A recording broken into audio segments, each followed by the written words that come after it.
en... Ya estamos, ok, listo, arranca. Te pongo para compartir. Espera que vamos a Ya poner ya está pantalla. sincronizada. A ver cómo. Espera que yo me acuerde cómo compartir, que yo soy. Apretá la tecla No, verde. compartir pantalla. Perfecto.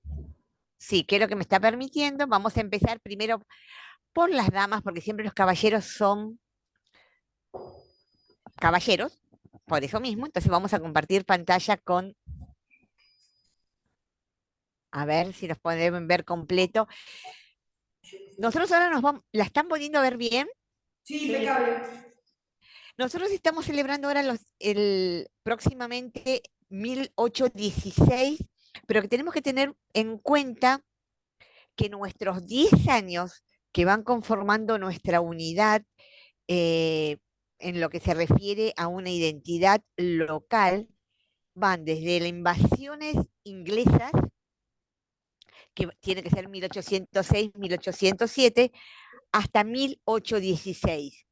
Y esa época en el mundo es la primera vez que sufre una crisis radical muy fuerte, porque después de la Revolución Francesa, sumado a las transformaciones del comercio y la industria que estaba emergiendo en Inglaterra, el mundo se ve totalmente alterado por las consecuencias de la Revolución Francesa, cuya parte final sería el imperio de Napoleón Bonaparte. Entonces vamos a tener un ciclo de moda muy particular que antes de Napoleón Bonaparte se llama neoclásico y después de Napoleón Bonaparte se va a llamar moda imperio Napoleón Bonaparte. Pero que no es que el imperio Napoleón Bonaparte surgió así de un repollo por generación espontánea, sino que venía tratando de trabajar una realidad que promoviera la industria inglesa y que por primera vez después de 200 largos años se despegara de la influencia francesa en la moda. ¿Me van siguiendo? Sí, sí. Esto es para poder entender eh, cómo surge este paréntesis de moda tan peculiar y cómo surge una realidad social y económica muy diferente en estos 10 años que todavía no somos Argentina. Para Argentina falta mucho tiempo. Y entonces vamos a heredar una estética que tiene la influencia de Inglaterra por un lado y la tradición francesa vía España, que era la que caracterizaba nuestra moda de base, por decirlo así de una manera. Nosotros éramos virreinato. En ese periodo nosotros comenzamos a ser virreinato del Río de la Plata. Por lo tanto, ser virreinato implica que somos una provincia española. Entonces teníamos mucha cantidad de materiales, como uno de los trajes que vamos a encontrar en el Museo del Traje acá de la calle Chile en Buenos Aires, o material que hay en el Museo Cornelio Saavedra, que es directamente de manufactura francesa y que venía como venta de telas a nuestro país. Cuando vienen las invasiones inglesas y posteriormente toda esta transformación que se da en Europa por el imperio de Napoleón Bonaparte, que va a ir tomando todos los reinos, incluso el reino de España, ahí es donde nosotros nos empezamos a tener una mezcla de estilos, pero que siempre van a ir siguiendo el estilo napoleónico. Nosotros vamos a hacer foco ahora en 1816, que es el acta de, acá por eso pongo el acta de la independencia, porque es la que trajo mayores dolores de cabeza en su momento. Fíjense que incluso las provincias unidas del Río de la Plata eran un concepto de Sudamérica, porque estaban asociadas al virreinato, incluso había bastante vínculo incluso con Centroamérica. Y nosotros heredamos entonces una tradición de moda, hombres los vamos a ver todos juntos en otro Power, que venían de una tendencia que se llamaba revolucionaria y que buscaba de la moda neoclásica, el famoso vestido camisa que se pone por la cabeza, un juego de transparencias muy sutiles que con Napoleón Bonaparte intentan ahora, en vez de tener solamente manufactura inglesa, empezar a tener manufactura francesa. Napoleón es el que crea, por ejemplo, el sistema métrico decimal que usamos nosotros para separarse de todos los sistemas de medición que había, como el tema de la vara castellana y por supuesto el sistema métrico que tenía de pulgadas Inglaterra. Entonces, Napoleón tiene medidas muy fuertes y ahí es donde también hay un cambio que se involucra el sistema francés. Los hombres incluso pueden empezar a vestir seda, prendas mucho más entalladas. Fíjense, este cubrecabeza tan particular que se va a ir imponiendo sobre todo en el Río de la Plata, pero este cubrecabeza es inglés. Y acá de este cubrecabeza vamos a después contar la anécdota de por qué se impone quizás primero en el Río de la Plata y después en el resto de Europa. Pero Cubrecabezas, vamos a hacer foco, perdón, el cubrecabezas es, es sombrero, un sombrero. es un Ay, qué sombrero. sombrero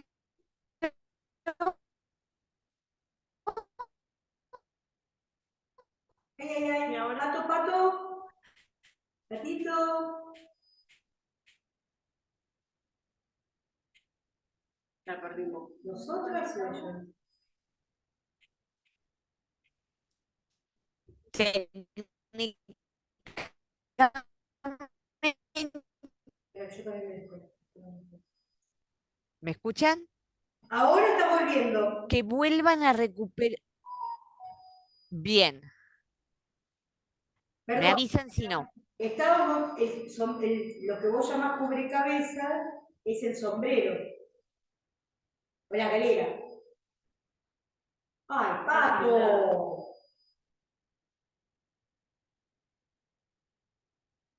Es ella. Sí,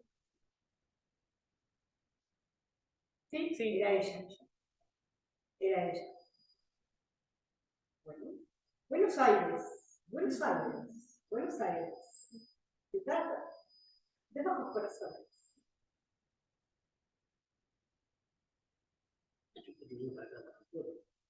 No, está en Buenos Aires. Ahí está. No, pero en Londres. ¿Ahora están? Se me desaparece, se desconectó de golpe. Sí, sí, sí, sí. No, te habías congelado un par de veces. Ah, Alicia Müller. ¿Dónde está el mouse? Ay, ¿me casas el mouse? ¿Por abajo? bueno, vuelvo a compartir. ¿Calmito? Sí, admitida. Alguien más que se incorpora. Perfecto. No, estábamos comentando que de la moda de la revolución netamente francesa, que tenía mucha mirada inglesa, de golpe, con el imperio Napoleón Bonaparte, se comienzan a incorporar ciertas manufacturas francesas porque Napoleón quiere recuperar. Fueron 10 años de pérdidas totales para Francia y Francia en la Revolución Francesa la pudieron sostener porque Francia era un reino rico y tenían cómo poder sostener 10 años de guerra civil. Pato, una pregunta eh, Sí, para aclararme. Tenemos la Revolución Francesa. sí, Sabemos muy bien que o sea, previo a la Revolución Francesa, la Francia de María Antonieta y de los Luises era una sí, Francia que le daba mucha importancia a la industria de la moda. sí, totalmente. Revolución Y ese es el Francesa, gran problema para Inglaterra, que quería tener el dominio económico de la moda. la competencia. A ver, segunda, viene la Revolución Francesa, tenemos a Napoleón, eh, Exacto. pero la importancia de la moda sigue existiendo. ¿Sí? Lo que cambia Sigue es es la más, moda. se nota que la Revolución Francesa, por primera vez tenemos un campo de batalla en la moda, pero radicalmente manifiesto en la calle. ¿Quién se viste como revolucionario total, que sería incluso el sans-culotte, el que va sin calzones y que se viste con ropa sucia y desprolija, como eran los primeros revolucionarios, que eran personas que trabajaban a destajo en los puertos. Entonces, el sans-culotte era el que iba con lo que muchos Con el tiempo culo al después, aire, ¿eh? con el ¿Cómo? culo al aire. Y Pensaba, en parte sí, porque no tenían el verdadero calzón y no tenían prendas, y las mujeres generalmente eran prostitutas y tenían que ir con prendas muy fáciles y ligeras para el momento que había que comerciar. Vamos a hacerlo más elegantes. Eh, entonces, hay un tema de estas mujeres que después algunas revolucionarias y algunas nobles, como Madame de Tallien, van a crear la vestimenta de lo que se llaman las increíbles y las maravillosos, que intentan ir con ese vestido camisa, empapado en perfume, pero imaginando que están viendo a una diosa griega, o sea, como si fuesen las típicas diosas del panteón griego. Hay un ruidito en la línea, no sé. no sé de qué es. Pasame con ¿Será Analia? Sí. ¿Quién lo veo abierto? Alicia. No, Alicia. Entonces, a partir de ahí es donde esas increíbles y maravillosas imponen una estética de ese famoso vestido tipo camisa que ya estaba usando María Antonieta, pero con mucha mayor elegancia, y lo llevan a un nivel extremo. O sea que ya en la Revolución Francesa estamos viendo una batalla en la calle de quién era revolucionario y quién no, e incluso los hombres que se atreven a vestirse no como revolucionarios se los van a llamar macarroni, porque iban con vestidos, prendas a rayas muy similar a el traje anterior que yo les mostré, que la tela está a rayas, pero en este caso ya es totalmente monocromo, porque era una tela listada que venía de origen italiano y que no era inglesa, macarroni por el tipo de fideos en particular. Entonces, estos que iban con prendas y vestidos muy arreglados, que incluso se atrevían a perfumarse, como, aunque sea con una pastilla de alcanfor, eran totalmente en contra de los principios revolucionarios y los de los sin calzones. Por eso la Revolución Francesa es muy rica para comprender estas batallas y los indicadores semánticos de la moda como un campo de lucha y cómo la vestimenta sucia y rota genera como un grito que está mostrando una rebeldía ante un sistema dado. No busca belleza. Y vamos a ver que constantemente vamos a tener esta lucha. ¿Estamos bien? Impecable. Sí, sí. Entonces, ¿qué nos va a ir pasando? Es eso. La moda, a medida que 16 vas queriendo cada vez más tener una mirada a participar en las cortes, a tener un gusto ornamentado por la vestimenta y se va a separar de la vestimenta pura de la primera etapa del imperio de Napoleón Bonaparte, es decir, 1806-1807. Pero todavía el talle, como vemos acá en este cuadro que fue hecho en 1910 en conmemoración Y te hago a... una relación de ese cuadro que no recuerdo el autor. La ¿Cómo, mi amor? la arquitectura de la casa de Mariquita Sánchez de Thompson está muy lejos de ser esa arquitectura. Sí, sí, totalmente. Acá hay muchas Por cosas. Es más, dimensiones y por estética artística, nada, o sea, nada que ver. O sea, lo único que se pudo llegar a encontrar, que en el Museo del Traje habían conseguido uno, es este tipo de pequeños espejos con candelabros que servían en las casas y que solían estar en las casas de las familias patricias para dar un poco más de aire y luz cuando no, o sea, de iluminación. Generalmente los espejos con velas era para multiplicar la luz en las veladas nocturnas. porque esto es Pero luego, esta es la casa de Mariquita Sánchez de San Isidro. supuestamente sí, Bueno, yo que vivía era mucho más austera y no tenía este tipo de cortinados tampoco, ¿eh? no, no, no, Que yo, es posterior. casas en San Isidro, y las casas de esta época son de habitaciones más bien angostas, no tienen tanta esa dimensión tan apurosa y esa altura de no, techos, porque está trabajada con ladrillos de barro, eso no les daba, no les daba. O sea, esto se no, siente cuando se incorpora la madera, que no había mucha madera acá. Entonces, estas no, alturas como la de esta casa. Entonces, sí. Entonces este no es un retrato. No es fidedigno. Esto no, se pinta en el 1900. Ah. Entonces se hace de nuevo.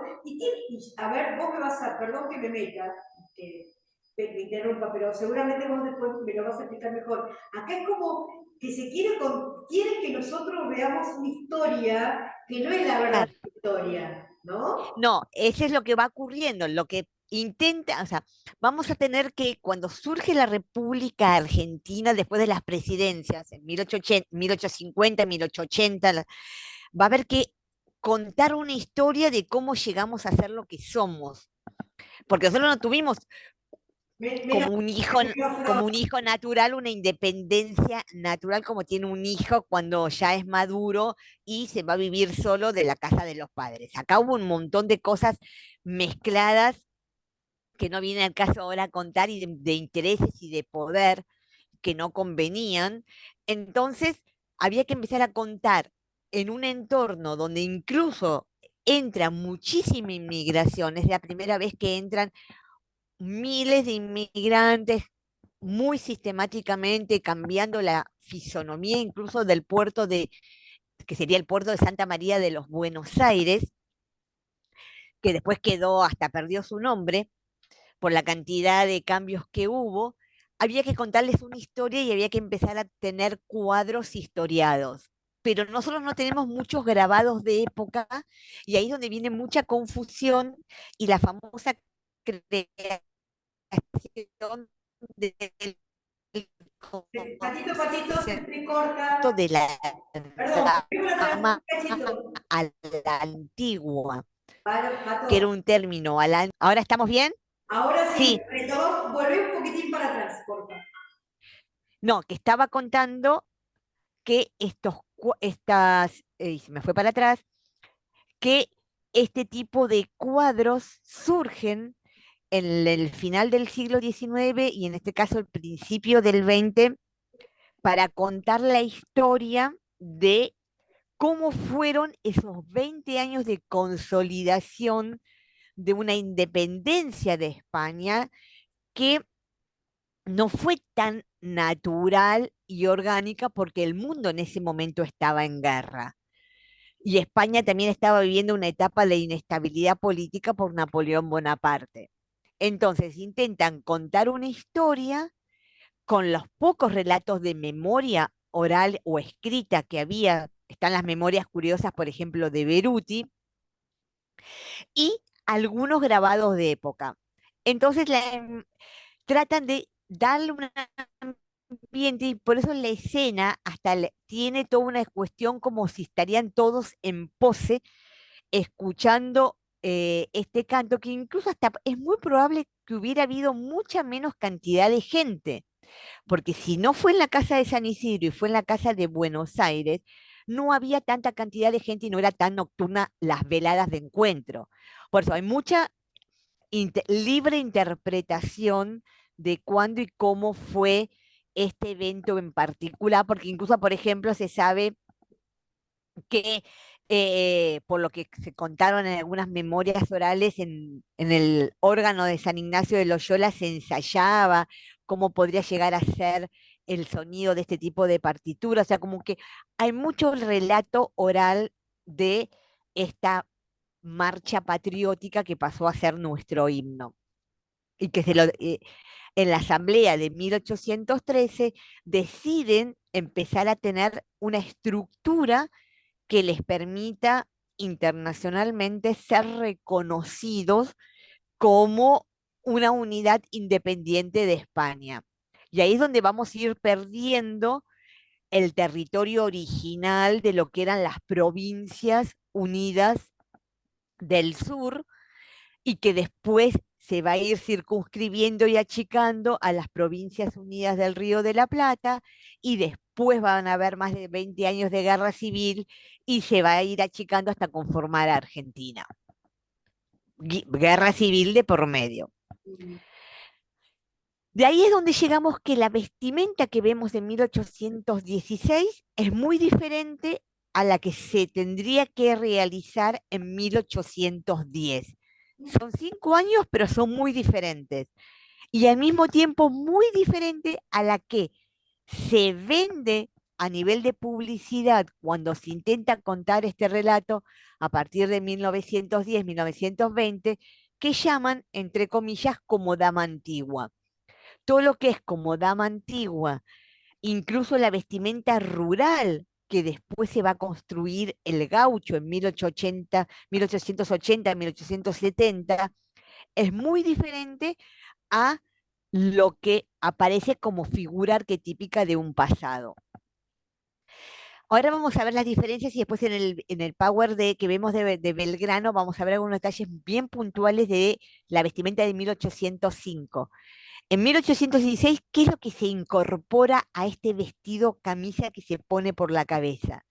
Comienza a incorporarse las telas de seda, los bordados, mayor ornamentación en los escotes, mayor ornamentación en las mangas, porque comienza a existir la necesidad no del traje como batalla eh, política en la calle, sino que comienza a ver también de nuevo el traje en la corte y las presentaciones en sociedad, como sería esta la presentación del himno nacional. Entonces el traje tiene que tener otra riqueza y otra suntuosidad para marcar la diferencia del traje de día. Nosotros incluso estamos en un momento intermedio muy veloz porque justo cuando hacemos nuestra acta de independencia, ya Napoleón abdica, es encarcelado en Santa Elena, donde murió posteriormente, y Fernando VII vuelve al trono de España. Entonces hay una necesidad urgente e imperiosa de definir nuestra situación, porque ya no estamos acéfalos de Fernando. Fernando vuelve a recuperar el trono y seguimos siendo España. Por lo tanto, en un momento se buscaba Claro, hasta...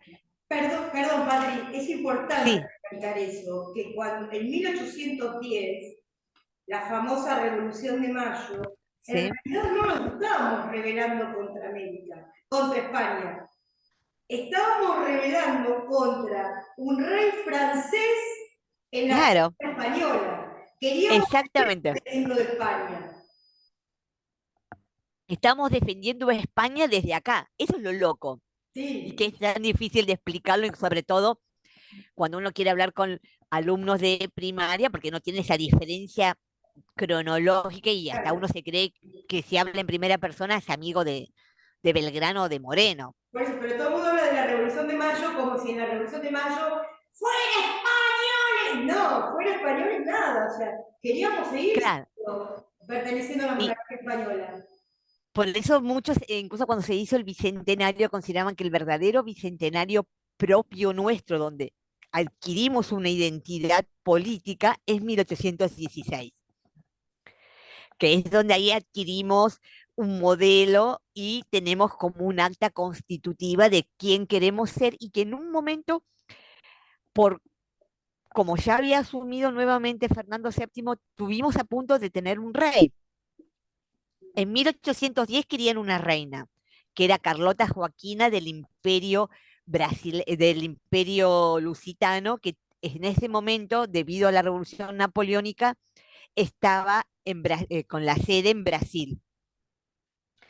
Y posteriormente, cuando esto comienza a ordenarse políticamente en Europa, ya Carlota Joaquina al final decide no convenía desde lo geopolítico, y se va a buscar el rey que se buscaba, que es muy cercano a Belgrano, porque era en la zona de Lucca, que es una zona de Italia muy cercana donde vivía Belgrano. El príncipe de Lucca era uno de los que ya se estaba a punto de entronizar hasta que en último momento deciden que no sea un monarca, sino sea una república. Y eso llevó a 20 años de guerra civil. Pero es un tema aparte. Nosotros ahora nos quedamos en la vestimenta y vamos a hacer un tips de elementos que no pueden faltar en una vestimenta más allá de estas sutilezas estilísticas entre 1810, que predomina una tendencia vertical con muy poca ornamentación, y 1816. Siempre son monoprendas en la mujer, con el talle alto. No es la prenda partida, cuerpo y falda.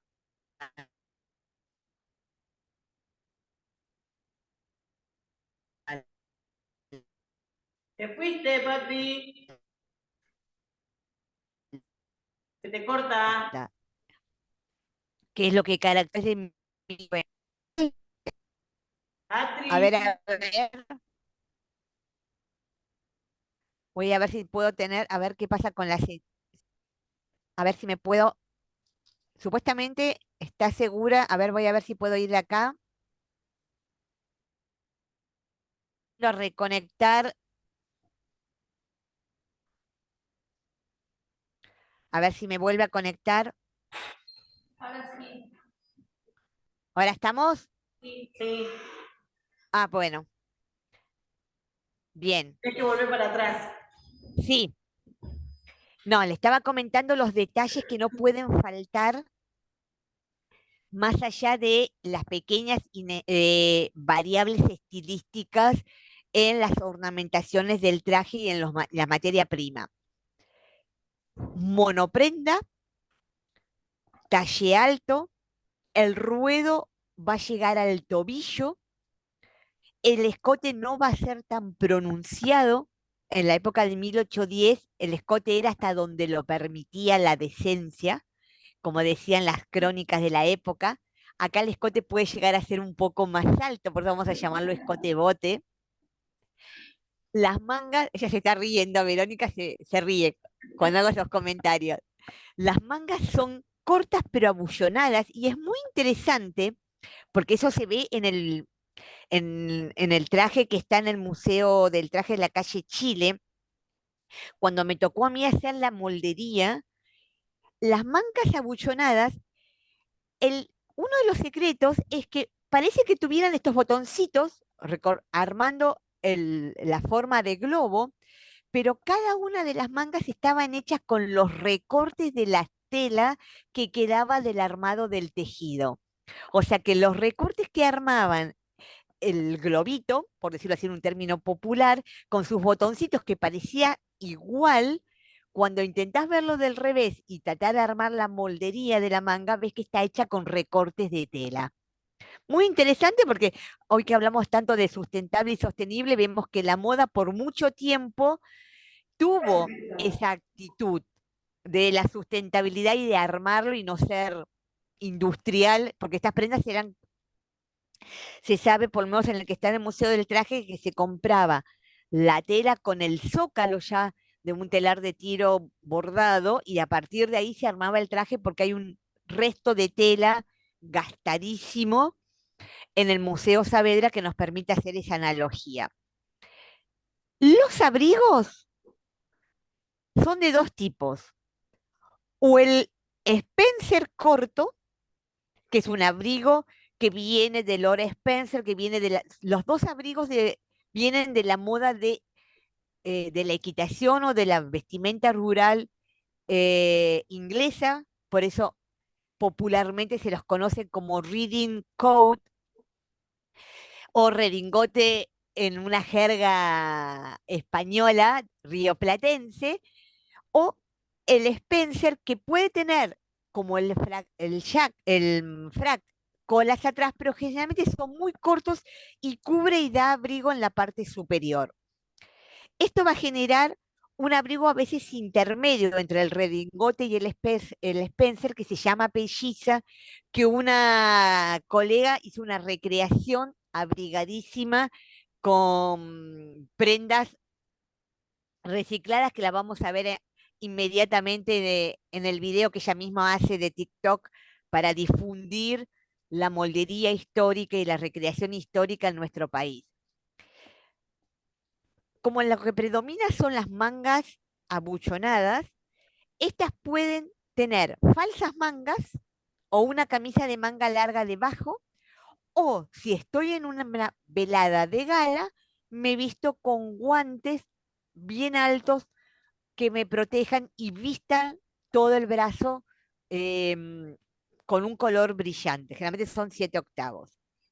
El peinado al estilo griego, recogidos, comienza a aparecer la moda de las tiaras, y las tiaras es un boom que todavía hoy sigue existiendo.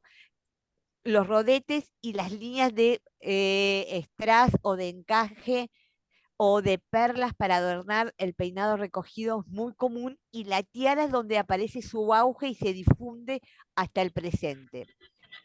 Si yo no puedo tener un redingote o la famosa pelliza, el famoso rebozo español es el que viene a reemplazar lo que tenía Josefina de Beauharnais como una colección en su casa, que son los mantos de cachemira.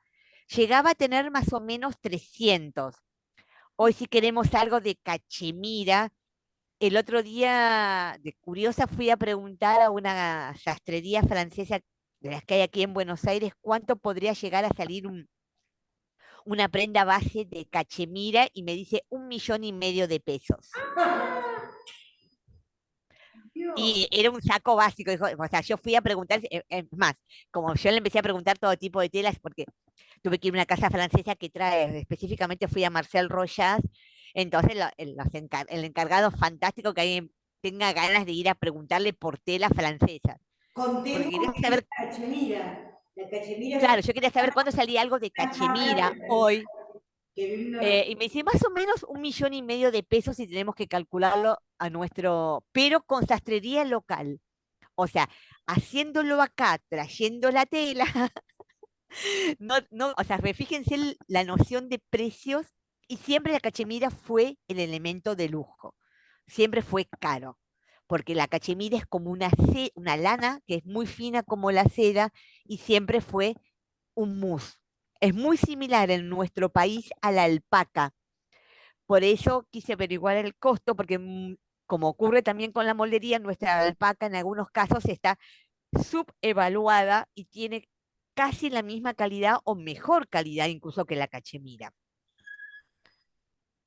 Avanzando un poquito, vemos algunos detalles que nos cambian el estilo de este tipo de vestimenta para ver las sutilezas del calce y de la moldería.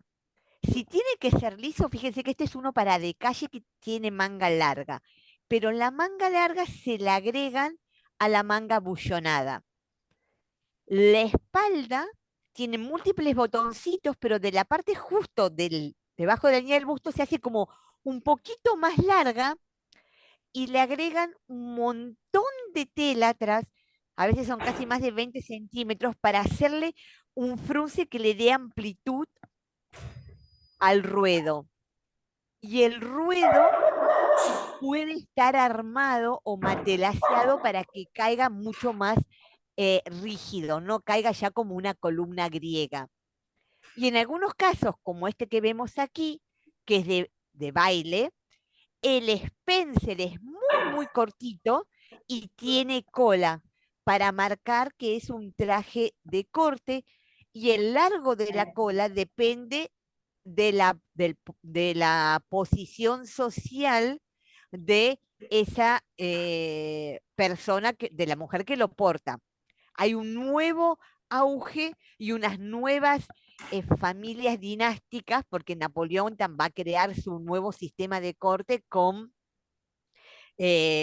sus conocidos amigos para poder formar parte de la corte tradicional y de la aristocracia tradicional anterior a la Revolución Francesa. El calzado, como vemos acá, es plano. Vemos algunos detalles interesantes de los vestidos y abrigos para marcar esta diferencia que, como vemos, hay cada vez mayor ornamentos, mayores accesorios, y muchos de estos bordados aplicados vienen de la primera generación de telas angostas industriales que permitían que uno pudiera darle un toque final a la prenda más personal, más adornos de telas fruncidas para armar los escotes redondeados. En nuestro país no aparecen estas capelinas. Esto es típicamente inglés. O sea que estas imágenes son de grabados europeos. Pero fíjense el bordado, los zócalos fruncidos con esta sobretela como estamos viendo en el anterior, que permiten darle esta tela rellena, darle mayor movimiento.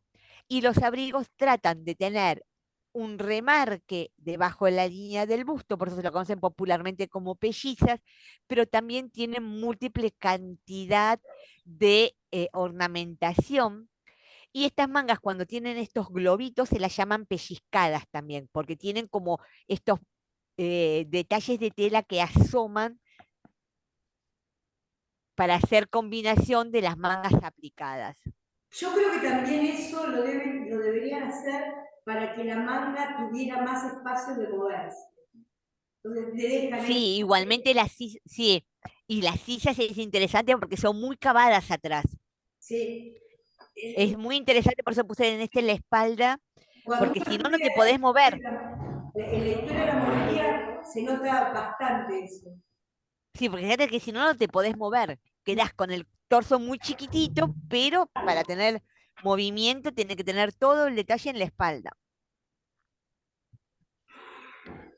Un poquito más, vemos acá el abrigo típico redingote, que lentamente le van a ir agregando capitas, como si fuese esclavinas, y el hombre también lentamente va a ir agregando cada vez más la cintura más entallada, como estamos viendo en este caballero, y lentamente, ya para 1816, este sombrero de copa alta inglesa, que también tenía que tener una producción industrial y artesanal, va a empezar a despegar, y es por eso que desde 1816 hasta bien entrado 1910, la galera es el gran cubrecabeza de copa alta rígida que hace su boom de aparición, que tiene esa tendencia entre lo industrial y lo artesanal, y que sobre todo entre 1816 y 1880 va a tener todo tipo de alturas, tamaños y materiales. Esta es nuestra, yo estoy chocha con ella. Aquí tenemos las líneas de Instagram para poder contactarnos. Esta es una foto del último 1810 en el Cabildo. Ella hace toda la recreación de la indumentaria reciclando prendas y decidió, como acá estábamos en el Río de la Plata y era costumbre que las mujeres en el Río de la Plata no estuvieran con el traje empapado en perfume, y ya estábamos centrados en 1810, lo hizo con una camisa interior y la vesta monoprenda encima, con el talle bien alto, las mangas abuchonadas, y vamos a ver cómo recreó el abrigo. Me dicen si lo pueden ver bien. Eh, Sí, ¿Vos se lo pasaste? sí, se lo pasé al Instagram que vos me pasaste. Pero Perfecto, porque es importante, hay muchas porque ella, chicas que están online que no lo tienen, que ahora están en el Zoom. Mostráselo, si lo podés activar. bueno, sí, lo puse para ver. ¿Escuchan el audio o lo bajo? Lo pongo. Fíjense cómo va poniendo las medias, el calzón largo, la camisa superior. Acá no es tan común para el tema, ya en esta época no se usa el corset como va a venir después.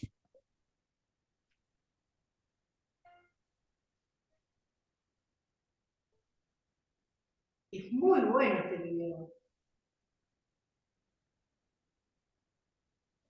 No hay cierre. Aparte es muy interesante, lo vimos muy rápido, pero las prendas que se usaban aquí, la parte superior para cubrir la decencia, muchas veces si no se podía abrochar en la parte de atrás, se abrochaba en el lateral y tenía fundillo para poder ser más grueso.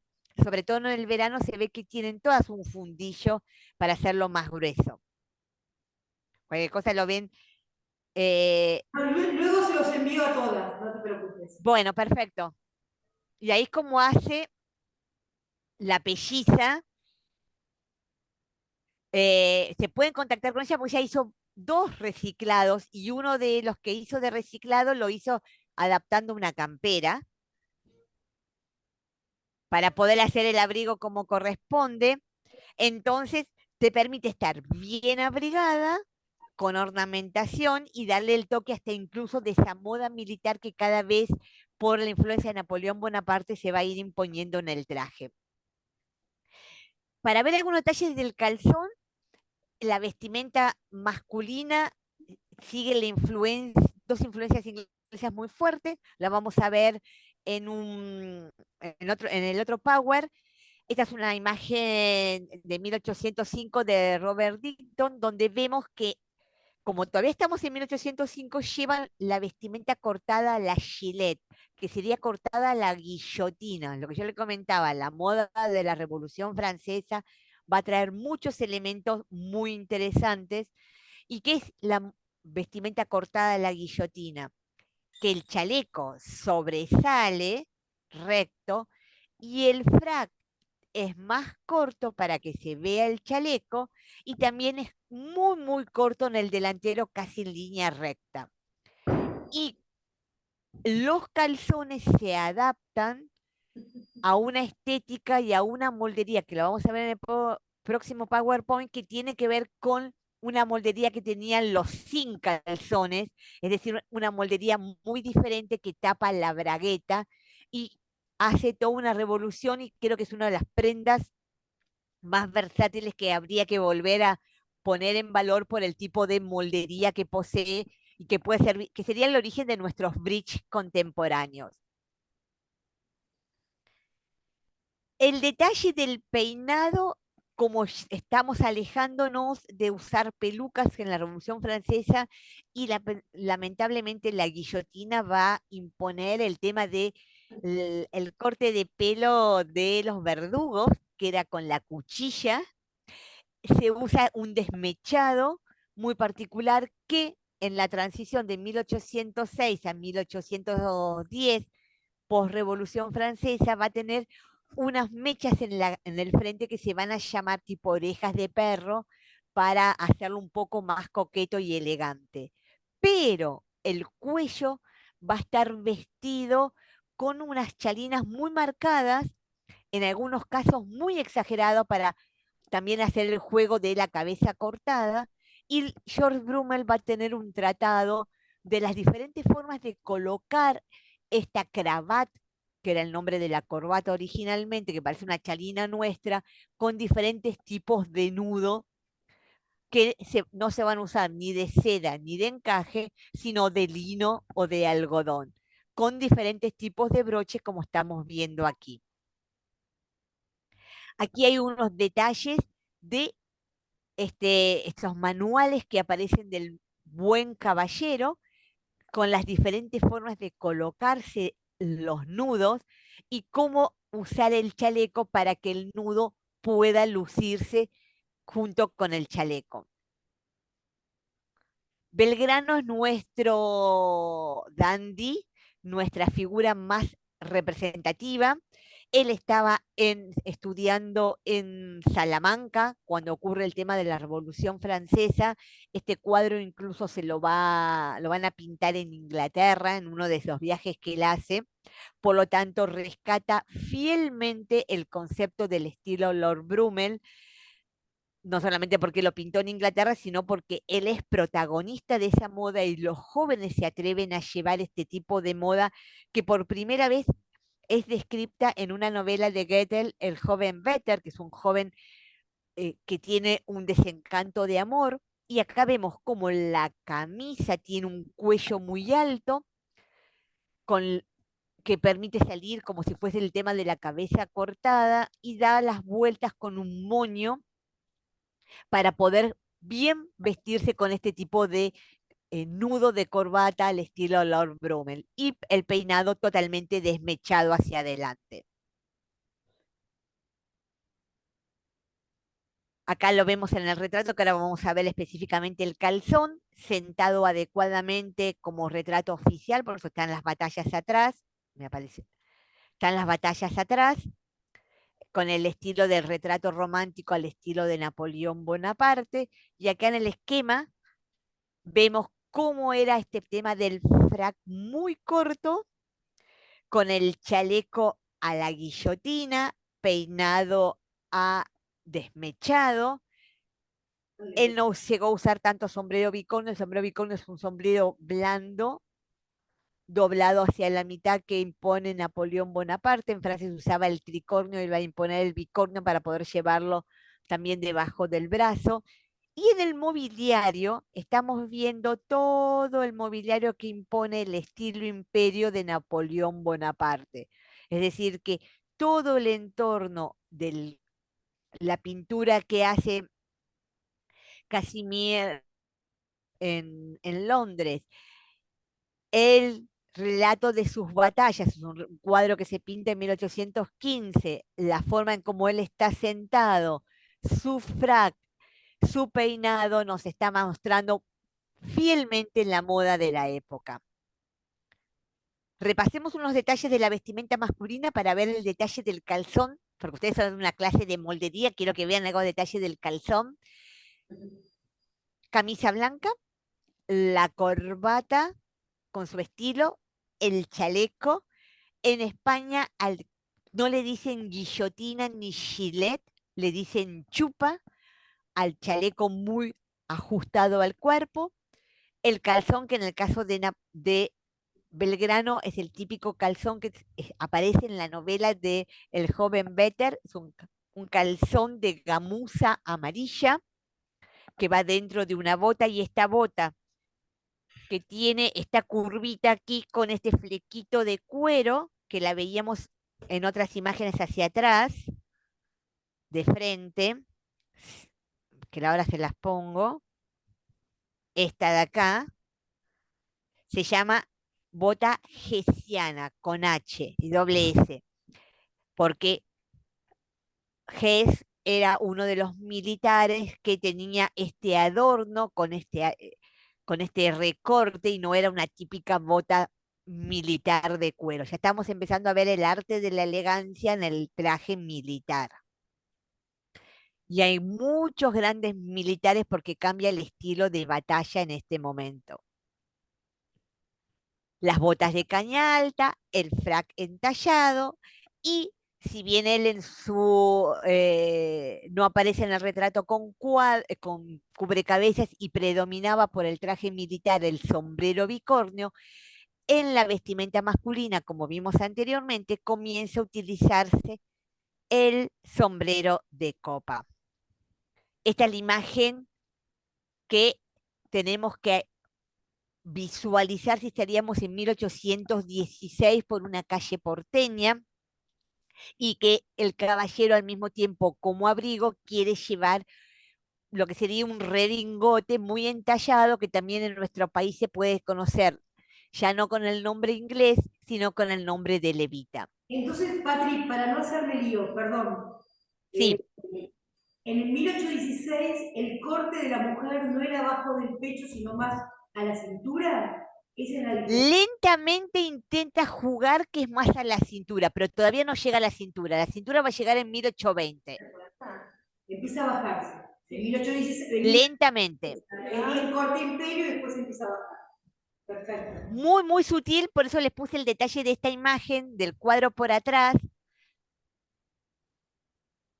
porque todavía son monoprendas, pero le colocan una faja cada vez más ancha que va de la línea debajo del busto hasta la línea que sería de la parte superior del estómago, pero no toca la cintura.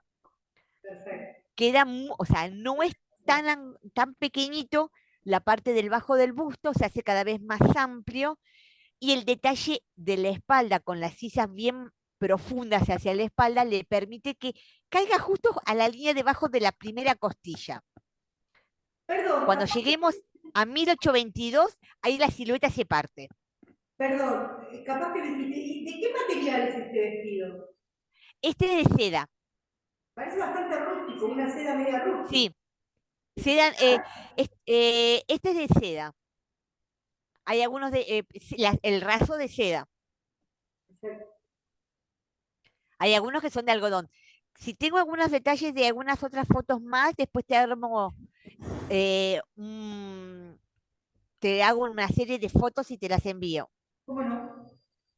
Así ustedes con moldería pueden sacar más detalles, que es interesante. Vamos al caballero de día, porque lo interesante para ver la transición a la silueta partida de 1820-22, que es cuando comienza la restauración monárquica en Europa, y que cada país va a llamar a la moda de acuerdo a su rey. En el caso de Francia se llama Luis Felipe. Ahí ya vemos que en ese corte, de nuevo la mujer vuelve a tener la silueta partida y el hombre una cintura hiper pequeña y entallada.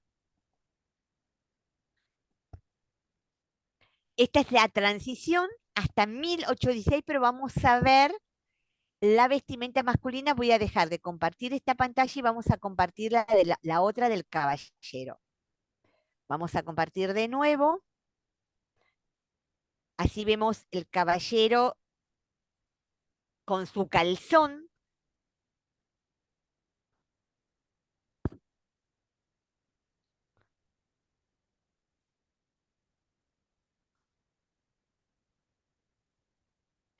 Volvemos a nuestro querido Manuel Belgrano.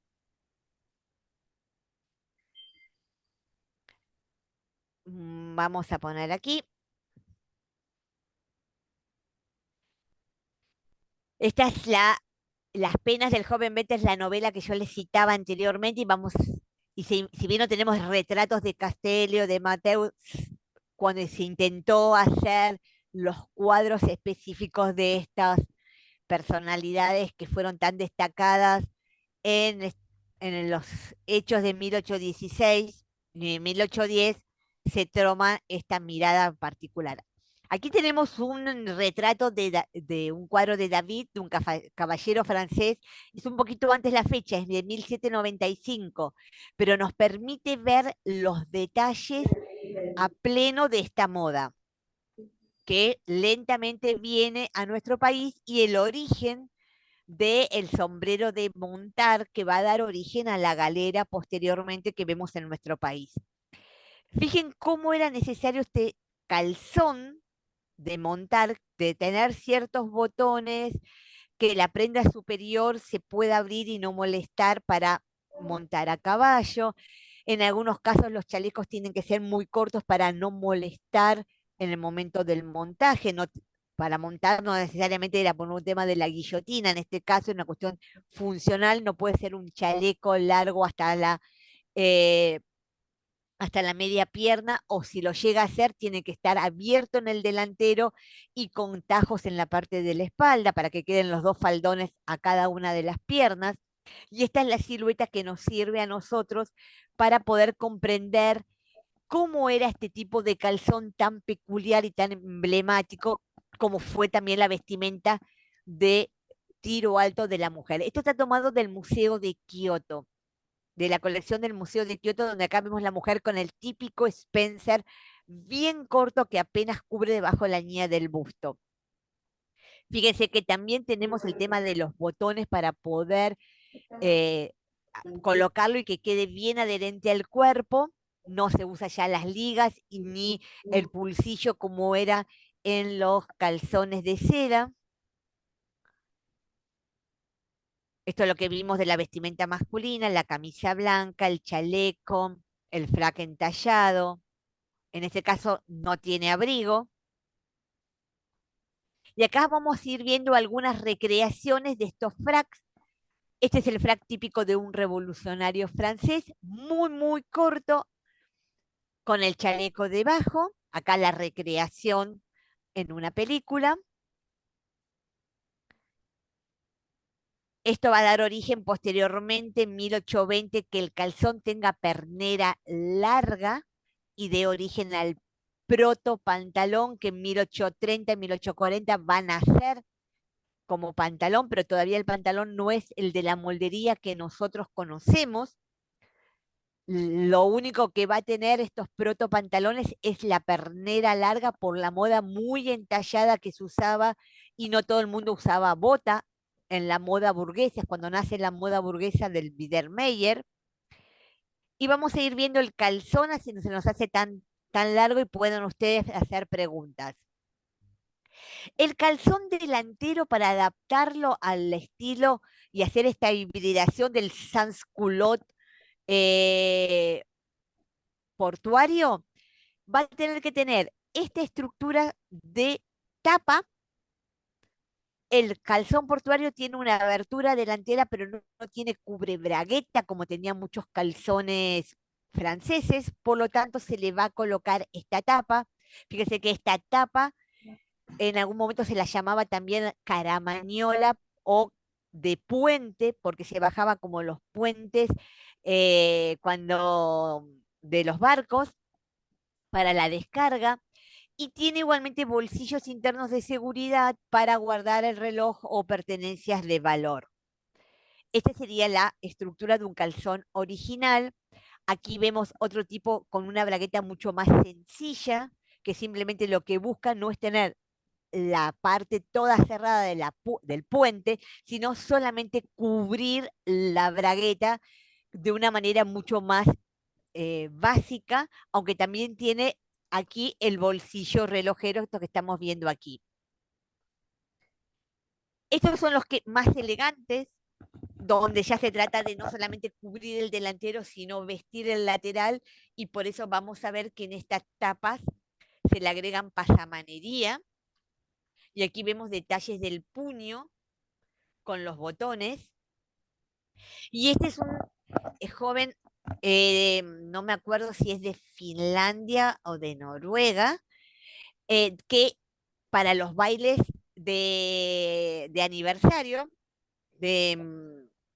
todos se visten y se hacen su recreación, y él intentó hacer una recreación útil con los materiales de acá. Es un museólogo que trabaja en uno de estos castillos que hacen la fiesta de la independencia, de la restauración de la monarquía en 1810, 1816, y ellos están haciendo su recreación del calzón. Y fíjense los detalles interesantes, que es lo que se mantiene como modelo en el pantalón, como es la parte de la cintura con cordones para poder ajustarlo a las diferentes partes del cuerpo, lo mismo que el tema del delantero con la bragueta, que permite comodidad y elegancia cuando se le quieren colocar incluso pasamanerías, como vamos a ver en muchos de los calzones, en el delantero para que quede más visible esa parte que es la que ahora se ve como golpe frontal en el hombre.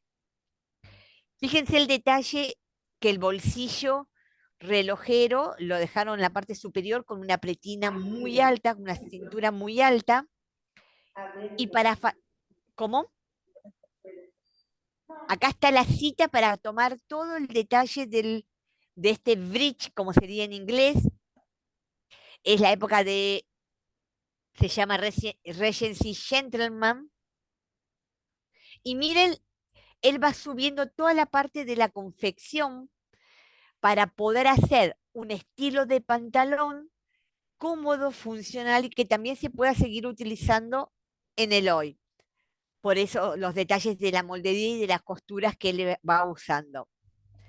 Y no tiene nada que envidiarle al calzón bridge de gamuza de Belgrano, y que se comprende claramente cómo pasamos teniendo siempre la misma parte superior del pantalón del caballero en 1820 al protopantalón, que tiene una brida para sujetarlo en la línea del talón, a 1830 el pantalón de pernera ancha, pero que todavía la parte superior sigue siendo como el estilo del calzón. Y fíjense que los pantalones masculinos, si bien lo primero que pierden es esa tapa superior que cubría la bragueta, la parte superior alta la podemos llegar a encontrar en la sastrería masculina hasta bien entrado 1930, donde se modifica totalmente el sistema sastrero de la vestimenta masculina.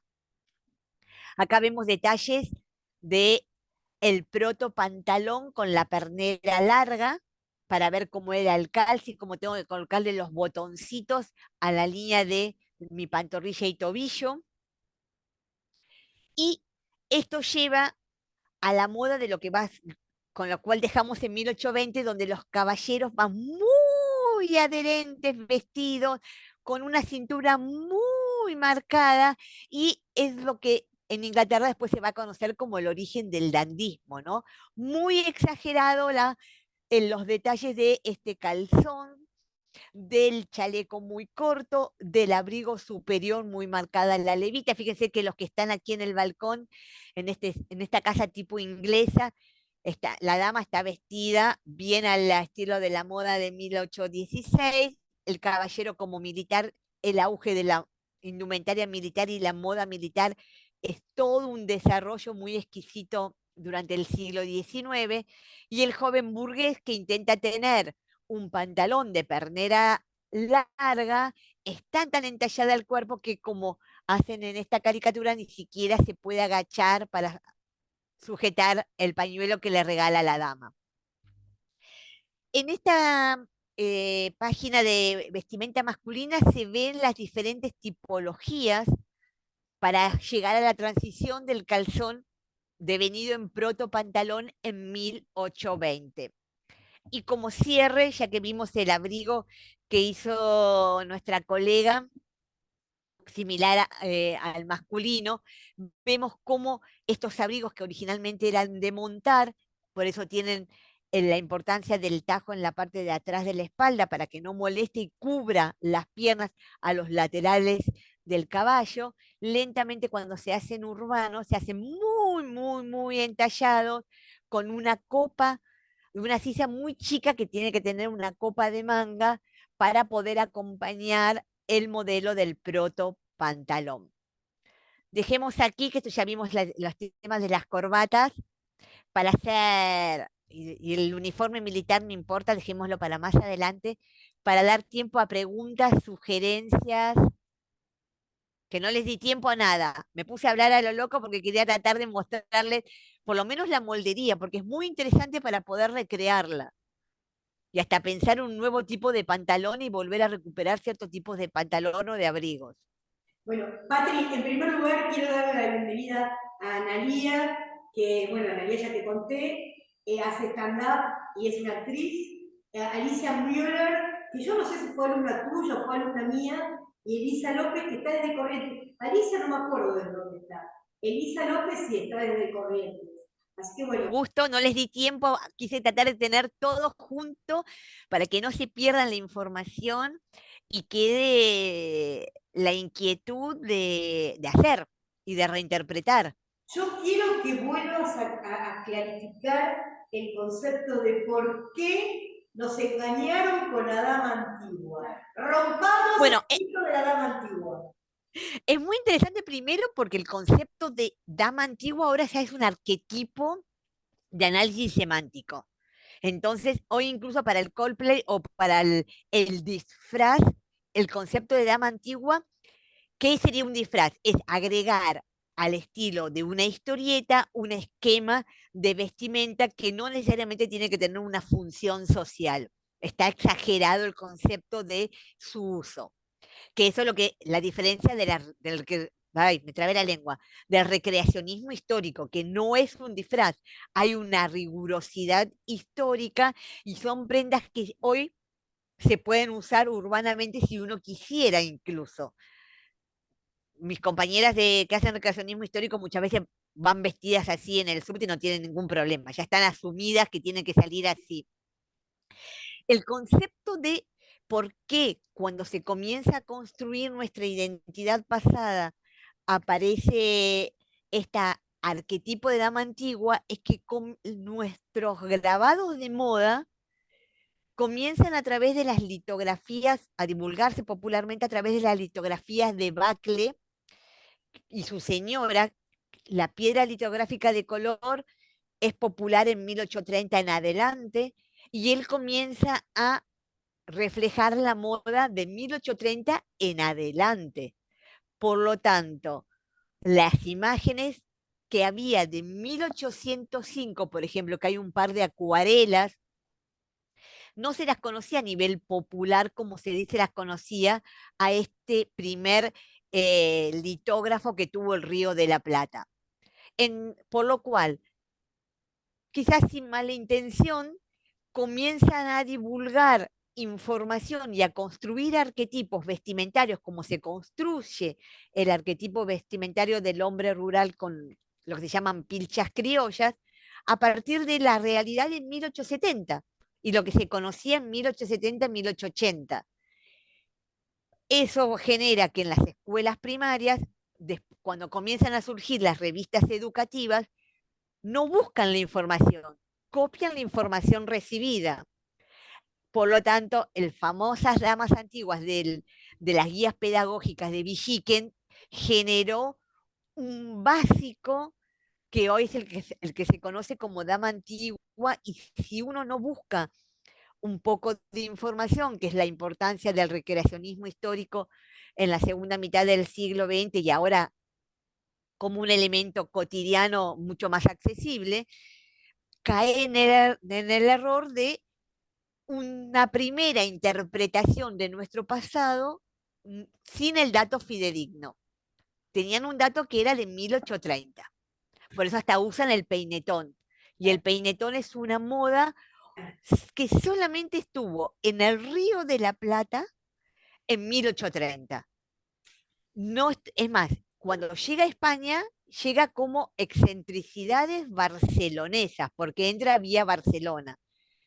Pero tiene que ver también con la mujer andaluza. Perdón, contale rápidamente la historia del peinetón de Manuel Masculino, para aquellos más o menos... Sí, tiene que ver que, bueno, nosotros, como dije, somos España, acá vienen muchas, la parte de España que trae esa moda es la zona de Andalucía, donde la mujer no usa el peinado a lo inglés, sino que usa el famoso rodete con la peineta chica. Que se sigue utilizando la peineta chica. Por eso, se sigue utilizando, y para ir a misa se coloca la mantilla o, sí, la mantilla, no se llama de otra manera, y por supuesto el rebozo español o el abrigo. Ni se le ocurría tener un manto de cachemira.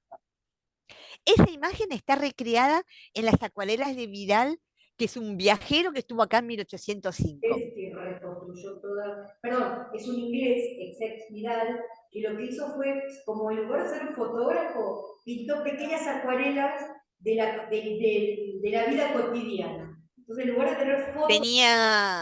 En los barcos acá tenías que esperar a que puedan salir, y en ese interín hizo toda una recreación de acuarelas muy rápidas. Por eso tenía que hacer acuarelas, era como lo más instantáneo que se podía dibujar. Tampoco busca detalles, buscaba solamente las esquinas de aquí de Buenos Aires, cerquitas al puerto, recrearlas para que él no se olvide y contar cómo era Buenos Aires. Después escribió un libro. Después escribió un libro, su libro de viajes. ¿Qué pasa?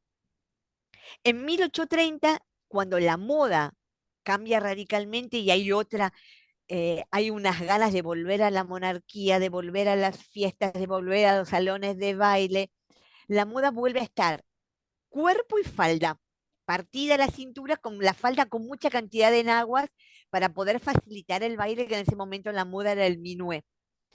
Entonces las mangas se van a hacer muy exageradas, muy ampulosas para acompañar el gesto de la mujer bailando, que es casi como un reloj de arena como nosotros tenemos de dama antigua.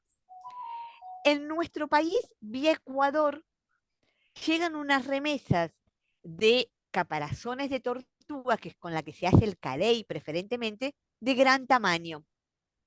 Es cuando se conoce en Islas Galápagos.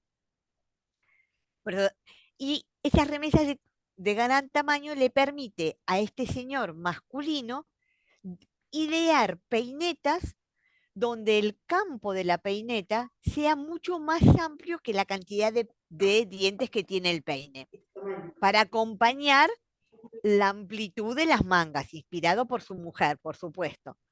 Entonces llega a generar peinetas que pueden llegar a tener en la parte superior, el arco superior, casi 1 metro. Inmensas, únicas, que le daban una elegancia particular y que encima es el primer artesano que tiene una industria de la artesanía con el criterio de alta costura, que llamaríamos ahora, o eh, de dedicación, porque Eran llega a tener productos un taller, exclusivos y artesanales. y con una producción de 100 artesanos que producían a la vez en un taller que estaba justo enfrente de la plaza de lo que sería hoy la Plaza de Mayo, que por lo tanto la parte de los dientes los hacía casi industrializado, el calado del artesanal, y ese peinetón se envolvía en papeles especiales con cajas personalizadas, desde las más comunes que se hacían de cartón a las más sofisticadas que se hacían de lata. Por lo tanto, tenía toda una industria que tuvo sucursales en la otra orilla del Río de la Plata, en Uruguay, con más de 200 personas trabajando, o sea, a nivel industrial, fue uno de los emprendimientos con mayor cantidad de personal, pero al mismo tiempo personalizados. Y hasta llegaron a ser políticos. Tener frases que digan, mueran los salvajes unitarios, viva la federación, o sea, como que hasta eran pancartas políticas de las damas que lo llevaban. ¿En qué Por museo tanto, todo eso, en el Saavedra? ¿cómo? ¿En el Museo ¿Cómo? Saavedra o en el En el Fernández? Museo Saavedra y en el Museo Isaac Fernández Blanco también tiene una colección muy, muy linda y dos colecciones muy importantes. Vamos a ir Y a en su momento, el Museo del Traje, cuando le dieron para comprar un peinetón, como el peinetón es de carey y el carey es un elemento orgánico, la estructura molecular era muy débil y no la podés consolidar. Es como el envejecimiento típico de una estructura molecular que llega un momento que pierde su cohesión y se hace polvo. Entonces no convenía comprarlo porque no tenía más de 10 años de futuro, por más que quisieras conservarlo de la mejor manera posible.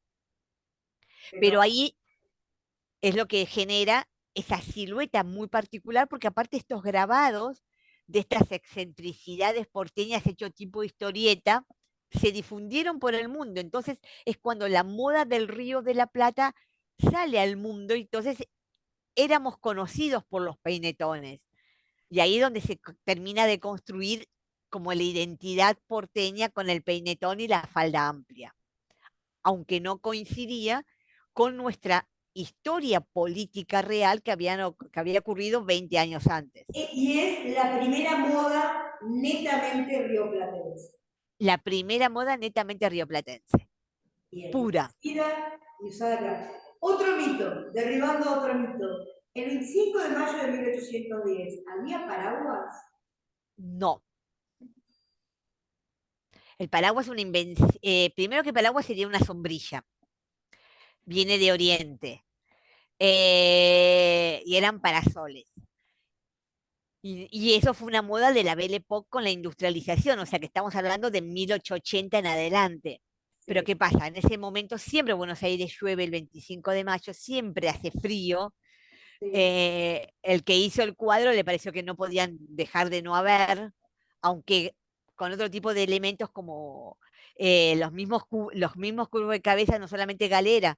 Lo que sí había en nuestro país eran galeras. ¡Ay, contanos de las galeras!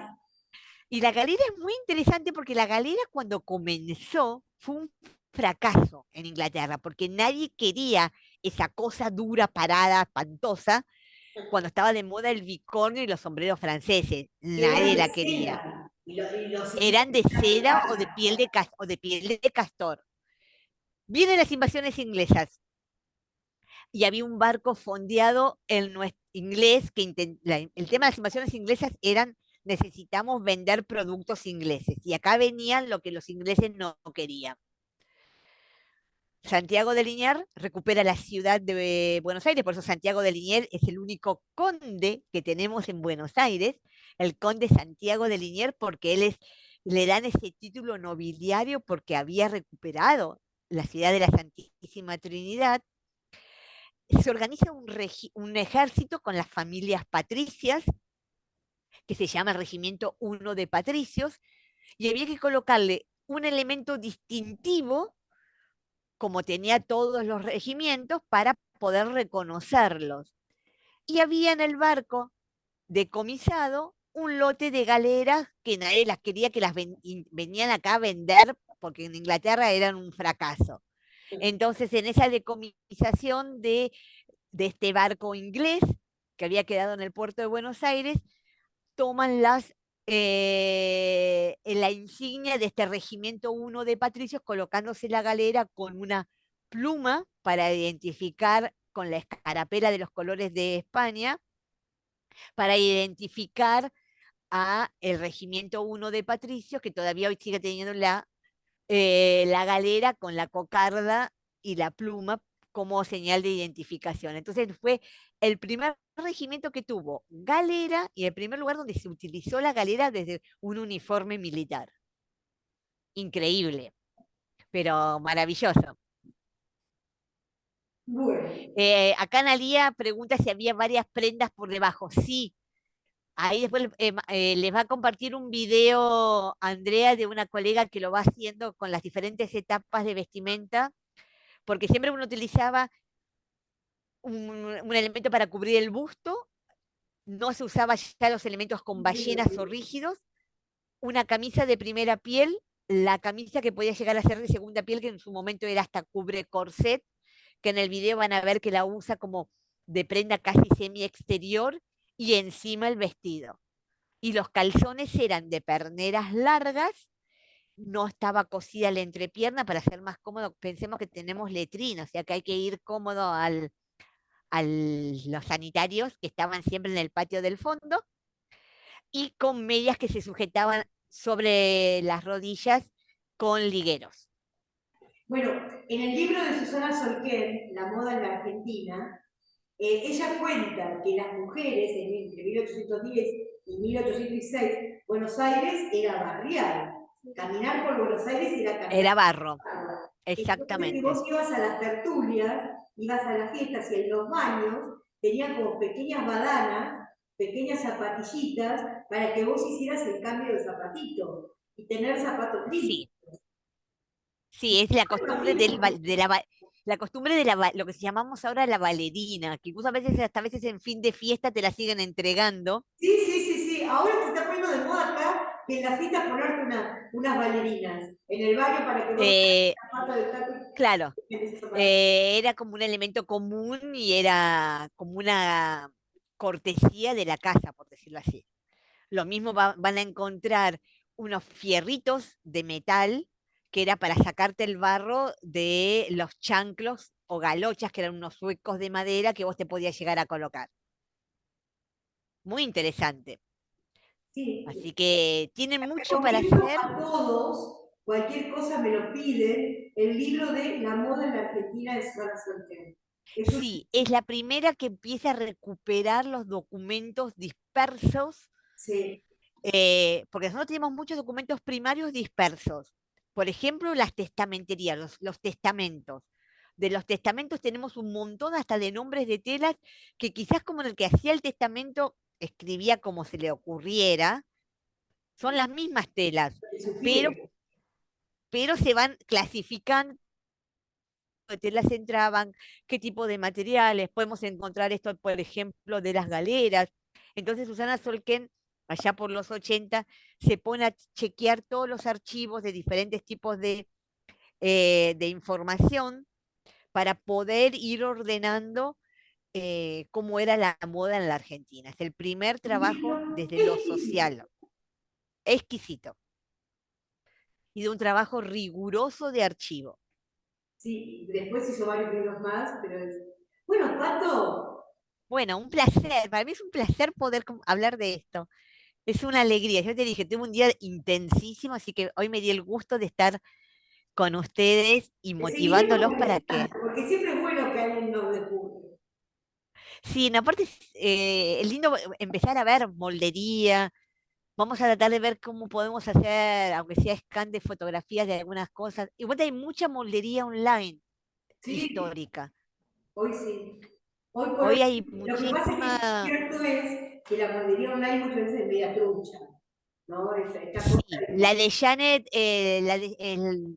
no, la buena está en pulgadas. Ese es el problema. ay, bueno, bueno, viste que te decía esto de Puerto Rico, yo hago todo en pulgadas. Está en pulgadas porque fueron los que siempre sistematizaron y copiaron todo. Incluso vinieron en nuestro país y sabemos los calzones de las damas porque los ingleses querían copiar la ropa de las mujeres, entonces describían todo lo que se podía hacer para que Inglaterra pueda hacerlo y venderlo acá al Río de la Plata. Ujú, Entonces tenemos muchos detalles por las crónicas de los viajeros. ujú.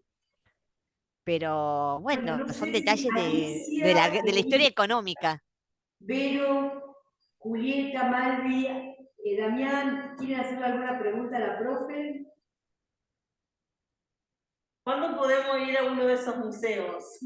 Nos vas a armar. Cuando quieran, Yo arreglamos quiero un conocer. sábado y el Museo Exá Fernández Blanco tiene un equipo maravilloso y es un museo que se puede ir a ver sin problema. Y lo lindo del Exá Fernández Blanco, que tiene una colección de muñecas que recrean la realidad social hasta Shirley Temple, que es maravillosa. ¿Tipo Pandora? Hasta tiene pequeñas maquinitas de coser que le daban a las chicas para que aprendan de juguete, que son increíbles.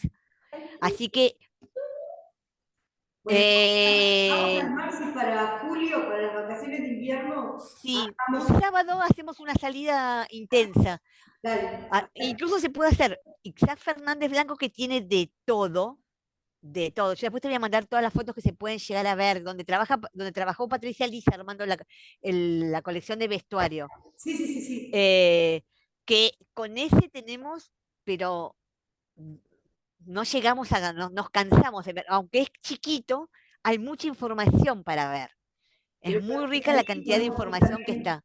podemos dar una vuelta al Museo de Bellas Artes para que lo Se conozcan. puede hacer el Museo de Bellas Artes, se puede ir a San Telmo a hacer la parte vintage. A San Telmo o por ahí pasar por el Colón también para que sea entrar a Foyer y conocerlo.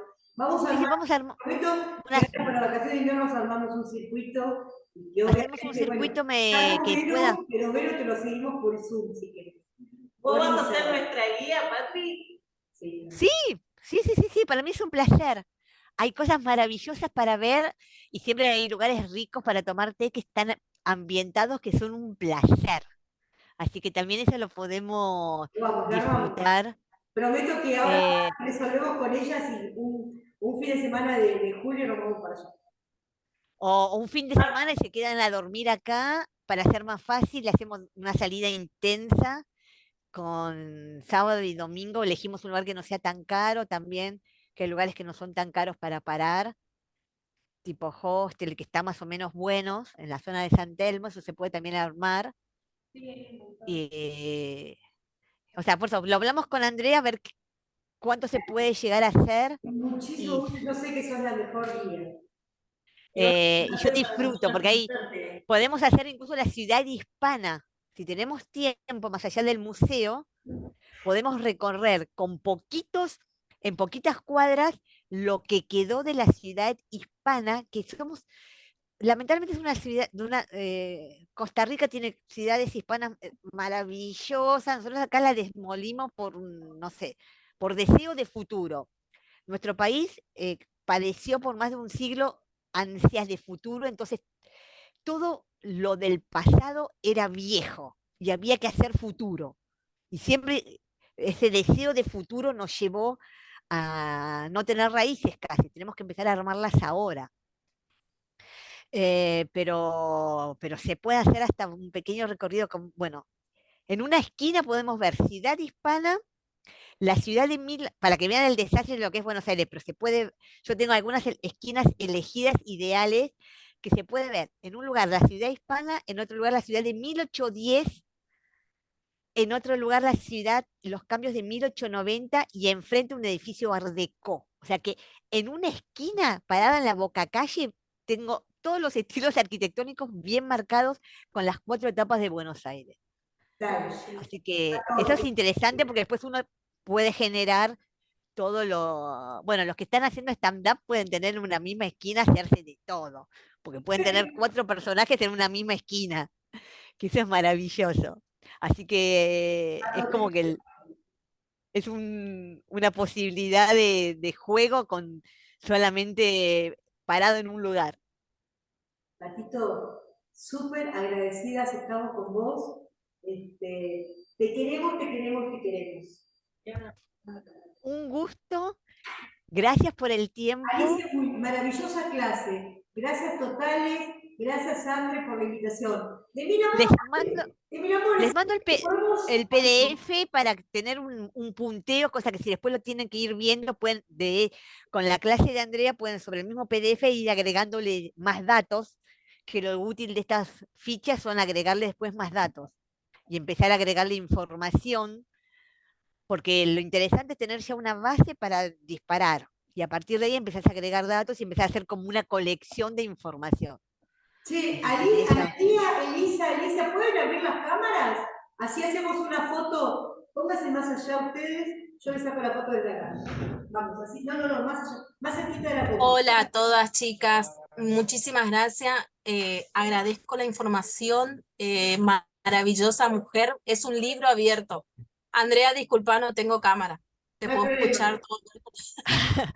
Bueno, Gracias. pero tenés voz, así que eso es fantástico. Nos mandabas después. Ponete ahí, Ana. Ponete ahí. Así yo le saco una foto así, a la liga y ahí. Buenísimo. ¿Pueden tener la cámara? Más allá, más ahí. Ahí estamos. ¿Listo?